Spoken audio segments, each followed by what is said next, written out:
Good afternoon, students.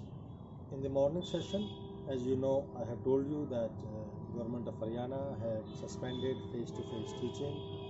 Uh, Many students rang me up asking about the completion of syllabus. I told them not to worry. I'll be putting some online content which you can go through. In any case, if you have got any doubt, you can always inbox me. I'll be right up there to help you. In the morning session, I discussed about processes and patterns of biodiversity.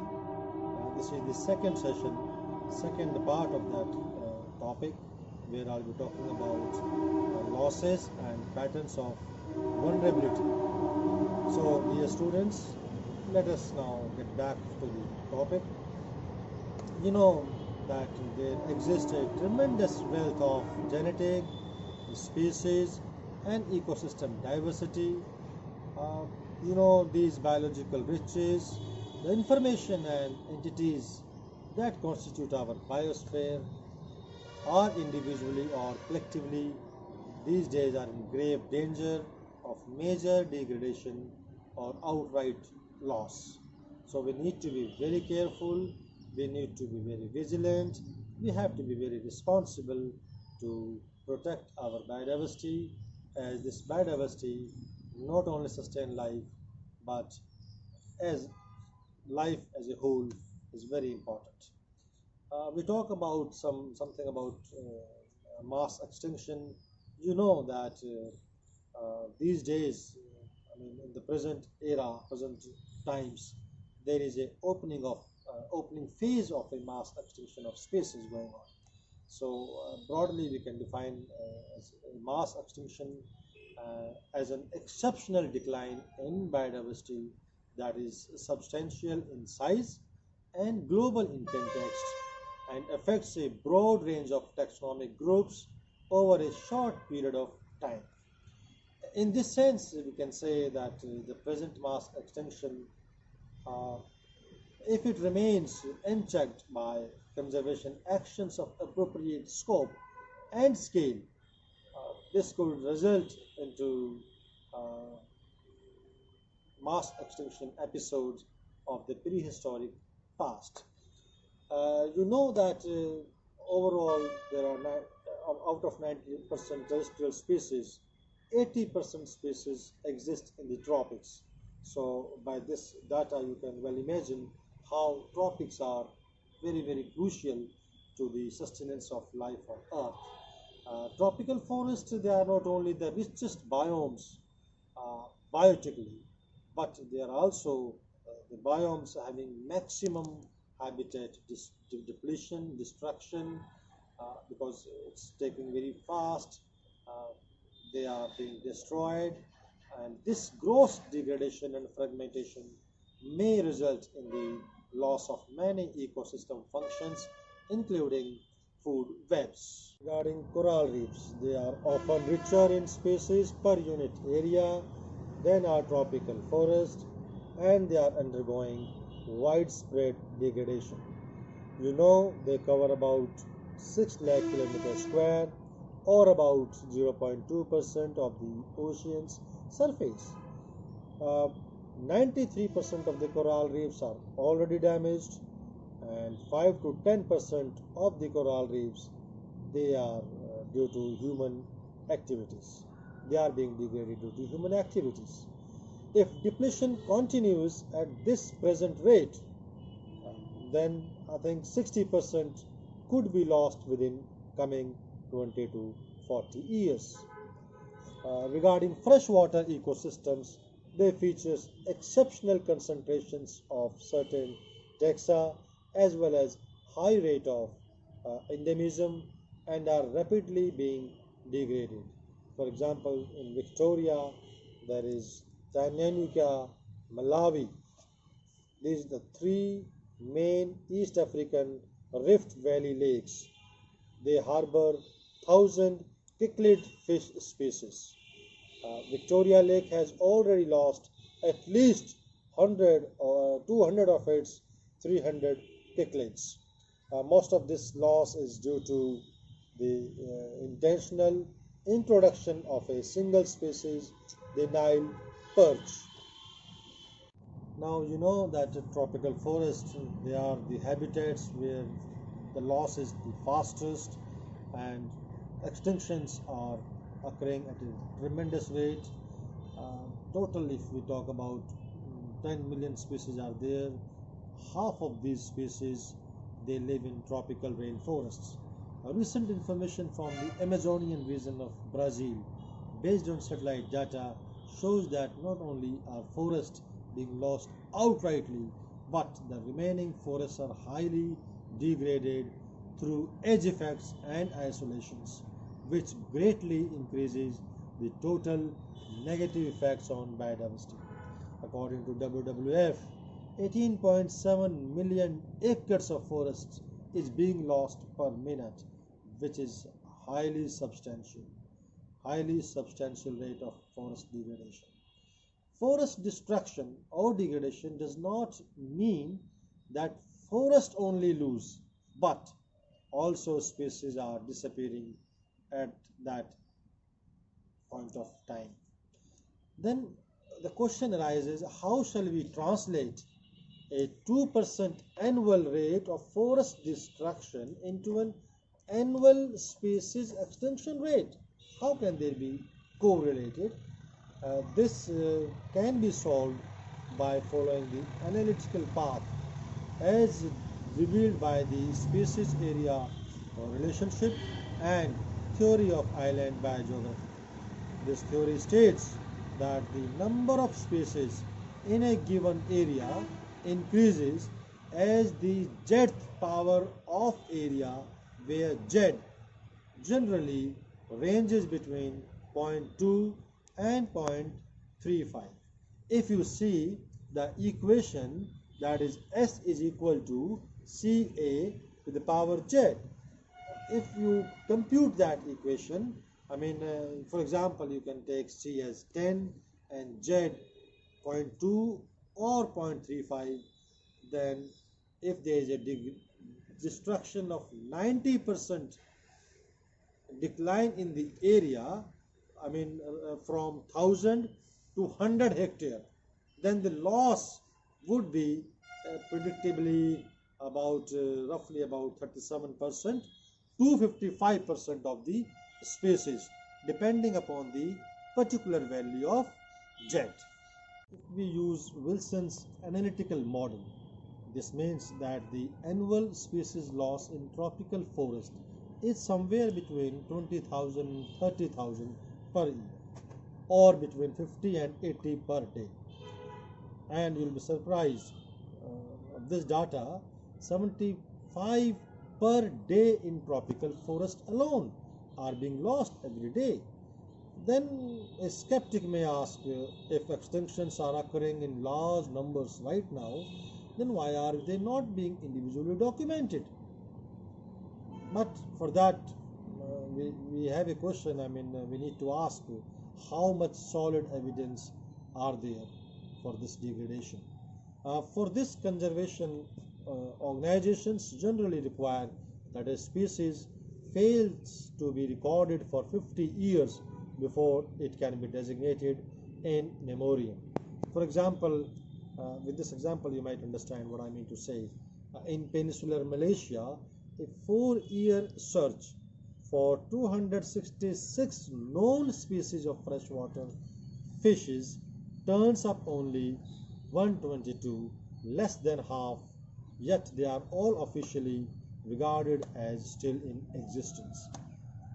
Ravens believes that half of all species exist in tropical forests that will be reduced to less than 1/10 of their present expense within the next coming 3 decades.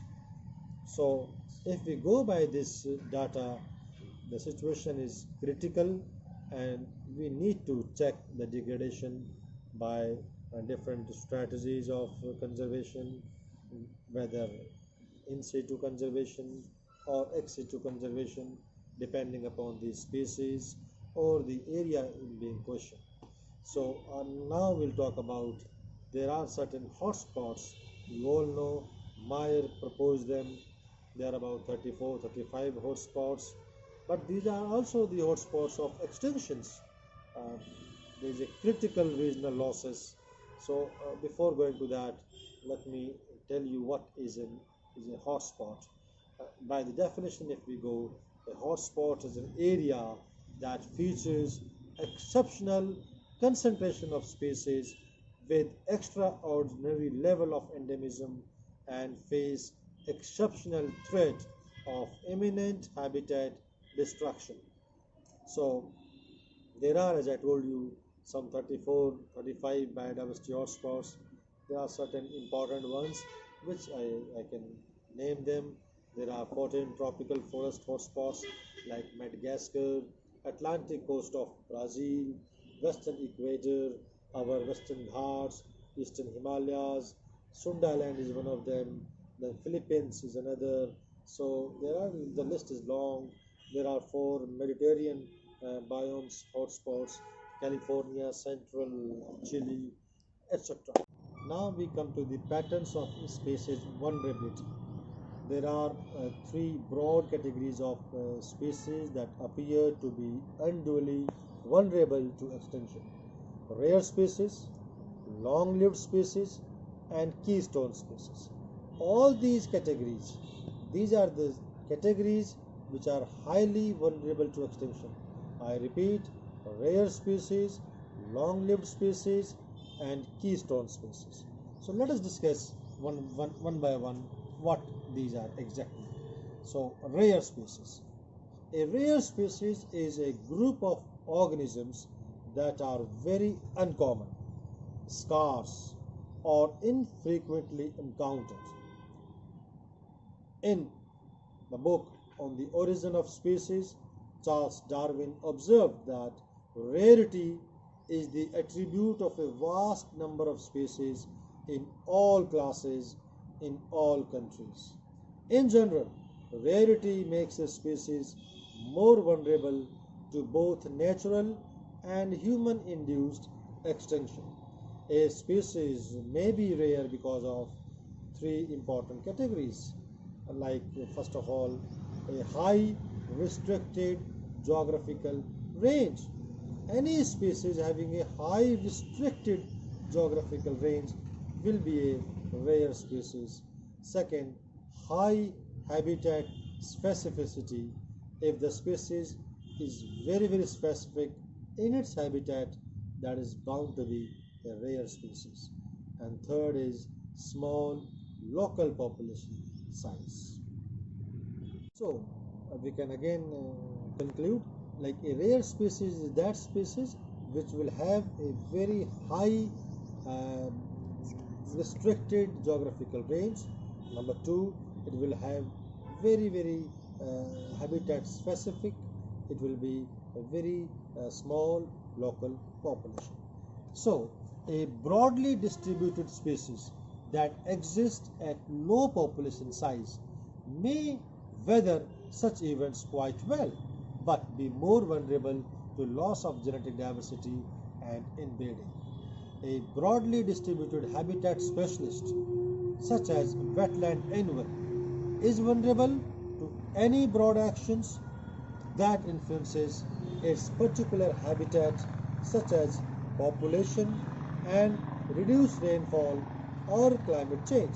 For example, bighorn sheep, that is Ovis canadensis of North America.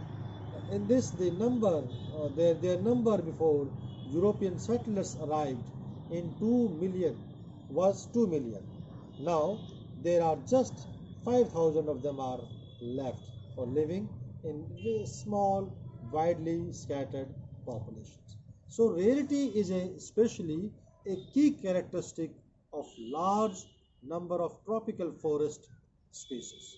Such species are particularly vulnerable to extinction through habitat disruption or destruction. So, rarity is a very important factor while deciding the criteria for conservation.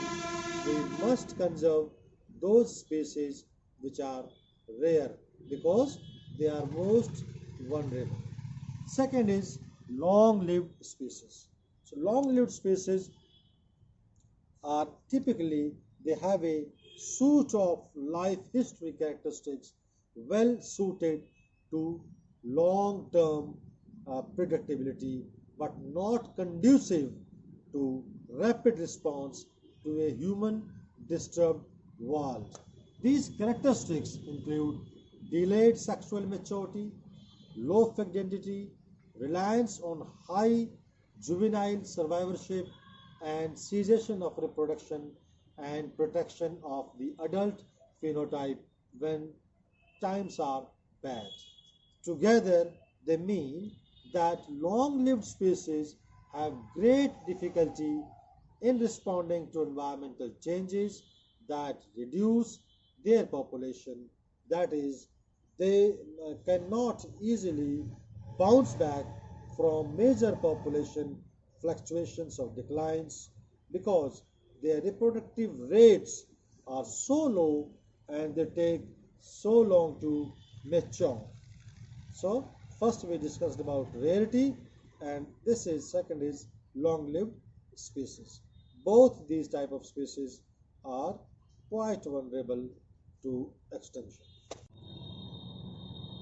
So both these rare species and long-lived species, they are actually unfortunates in our modern world because these include species that are overexploited, for example whales, rhinos, elephants, and species that are losing habitat, that is great apes, some freshwater turtles, etc. If a long-lived species loses a large proportion of its members by natural or anthropogenic disturbances, it may prove unable to build up its population again, no matter what protective measures we are providing. So, how we protect them? Now the question arises, how can we protect? Because these species are particularly vulnerable to extinction due to their life history characteristics, their population should be closely monitored and their habitats accorded special protection status. Without giving them those status, it is difficult, it becomes very difficult to conserve these unfortunate species. One of the unique conservation problems within this group is that populations decline may take many years to be noticeably simple because individuals live so long. As overall, the population may decline, but individuals may survive. So there is some difficulty in diagnosing that problem. Consequently, particular attention should be paid to these populations' age structure and recruitment of juveniles into the population. This recruitment of juveniles into these populations is very important. We must pay attention to the recruitment. Thus, special conservation actions or efforts are required to safeguard long-lived species while their number are still well above what would be acceptable levels for other type of species. So now we come to the third, that is keystone species. First was rare species, second was long-lived species, and third category is of very important, that is keystone species. So what is a keystone species? It is one that makes an unusually strong contribution to community structure or function. Remember, a keystone could be a predator, keystone could be a mutualist, keystone could be a prey species, because that has got the maximum influence on the functioning of the ecosystem. A keystone species may be a major predator whose presence limits the abundance of prey and thereby reduce their competitive interactions. A unique food source such as species, groups of figs and palms that fruit during seasons of fruit scarcity for tropical frugivores. So here figs or palms, they act as keystone, right? So or you can say a species that maintain critical ecosystem processes like nitrogen fixing bacteria or phosphorus mobilizing fungi. All these are keystone species because they have maximum effect. So removal of these keystone species can make things very problematic because uh, you remove these keystone species and the whole development of other species crumbles under this removal. So if you remove these keystone species, they can make other species vulnerable to extinction. Some individual taxa may function as keystone species. It is more common that sets of species will function in that regard. For example, you can talk about insectivorous tropical birds that feed by gleaning caterpillars off leaf surface may function in aggregate as a keystone species. The removal of any one of these bird species in a tropical forest may affect on the abundance and diversity of lepidopterans or their host plants. Therefore, an important research priority in conservation is to identify keystone species and to understand how to conserve them. For example, there's a Brazilian nut tree, there's a bee that acts as a mobile link species, and success of this nut tree is linked by the mobility of their specialist pollinators. So plant host by virtue of supplying food to extensive associations of mobile links, that is keystone mutualistic species. If a keystone mutualist is eliminated, the loss may lead to that of several other species. Their additional losses may, in certain circumstances, trigger a cascade of linked extinctions. So, I must say that we have to conserve, and by conservation, we must keep in mind the rarity, the long-lived species, and these keystone species. If we are able to conserve these three kind of different categories, kind of species, we are surely will be successful in conservation efforts. Thank you very much.